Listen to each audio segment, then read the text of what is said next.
Nasa Pandacan, Manila ako ngayon at dito may dugo na inadobo. Sanay ako kumain ng Betamax yung iniihaw pero ngayon kakaiba yung dugo na kakainin ko dahil niluto siya na paadobo kaya tara, kain na tayo. Dito yan sa may Labore Street, Pandacan, Manila. Sa likod lang to ng J. Zamora Elementary School. Kaya nga madaming estudyante ang bumibili dito pati teacher. At madamihan sila bumili, nasa container pa. 50 pesos ang isang container ng dugo. Naabutan nga namin na may bagong luto silang adobong dugo. Pero pinapakuluan pa nila muna ito kasi kakalagay lang nila ng mga sangkap. Kaya habang nag-aantay maluto ang dugo, kain muna tayo ng baga ng baka nila na 5 pesos ang isang stick nito. Ano mga nai?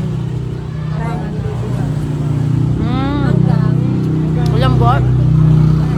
Sarap ng suka. Piso lang ang isang piraso ng dugo pero ang isang cup 10 pesos o pwede din naman 20 pesos. Mabilis madurog ang dugo kaya ginagamitan nila ng tongto. Pero kung gagamit sila ng ladle, dapat dahan-dahan lang. Kaya hindi nila to hinahalo 20 na bloke ng dugo ang nauubos sila araw-araw. And by the way, open lang sila pag may pasok sa school dahil nga karamihan ng bumibili sa kanila ay mga students o teacher. In fairness yung dugo nila walang lansa. Talagang naluto ng maayos at mas winner yan paglalagyan mo pa ng suka nila. Hindi po makakain ng adobong dugo sa halagang piso, pumunta po kayo dito sa likod ng J. Zamora Elementary School. Bukas po kami ng 9 a.m. to 5 p.m. Monday to Friday lang, pag may pasok lang. At ayan na, matitikman na natin ang adobong dugo. 20 pesos ang in-order ko para di ako mabitin. Finally guys, luto na yung adobong dugo.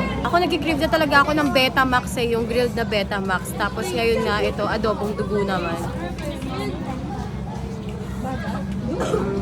In fairness, may pagkamalamis naman yung dugo nila. Tsaka hindi siya maasim. Kahit may suka siya.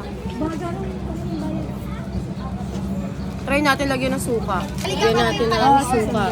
Magkano sa taas? 10. Nilagyan ko na siya guys ng suka. Mas masarap pag nasuka, di ba? Oo, kasi may anghang na siya yun. Sarap. Ako kasi mahilig ako sa dugo eh.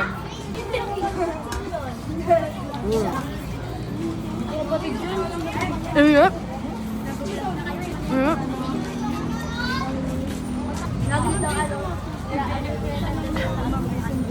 Ito guys, pwede mo talagang higupin yung sabaw. Sarap siya habang mainit-init. Dapat di ko mapigilan.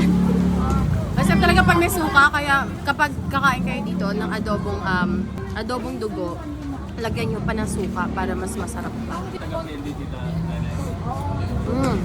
Papanood yan yung makain sa akin. Sarap.